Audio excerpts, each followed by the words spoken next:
I si les llegendes, al anar passant de narrador en narrador, d'una generació a l'altra, s'haguessin anat transformant i, per exemple, el drac de Montblanc en realitat hagués estat el gat de Montnegre?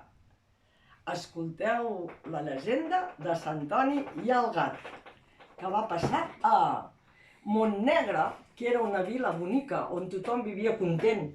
El rei governava amb seny, la princesa era eixerida i tenia un ratolí que estimava amb bogeria.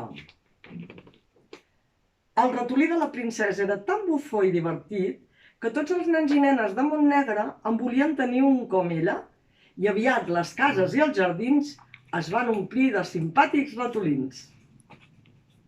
Però un dia de festa major, mentre ballaven al ball rodó, va aparèixer un gat grandiós i es va ficar ben bé al mig, amb la cua estarrufada i amb cara de pocs amics. Es van refugiar tots al castell per evitar una esgarrapada, però uns ratolins van fugir corrents, menys un, que no hi va ser temps, i el gat li va clavar les dents i se'l va menjar d'una bocada. Un cop dit, es va calmar una estona el gat, però aviat va tornar a grunyir i a esgarrapar la porta. El rei, atabalat, va decidir triar per sorteig quin ratolí havia de ser el següent plat del gat. Li va tocar el de la princesa i tots van sentir molta pena i li volien canviar, però ella no ho va trobar just i encara que tenia un bon disgust va dir que li aniria a portar.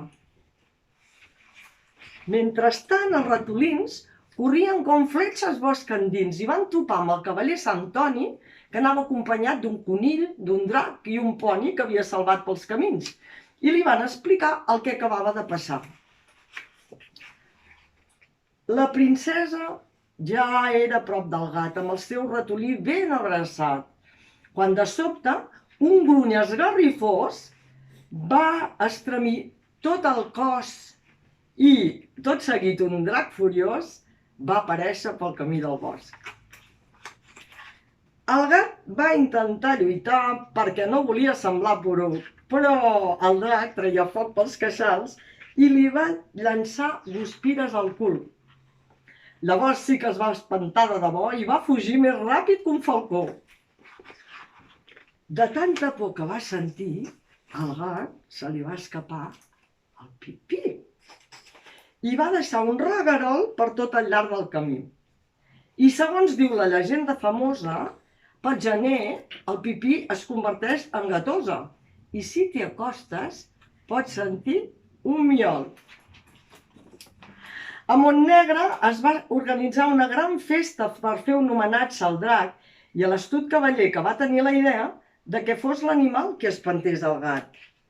I vés a saber si la llegenda de veritat no és aquesta que t'he explicat. La llegenda de Sant Toni i el gat.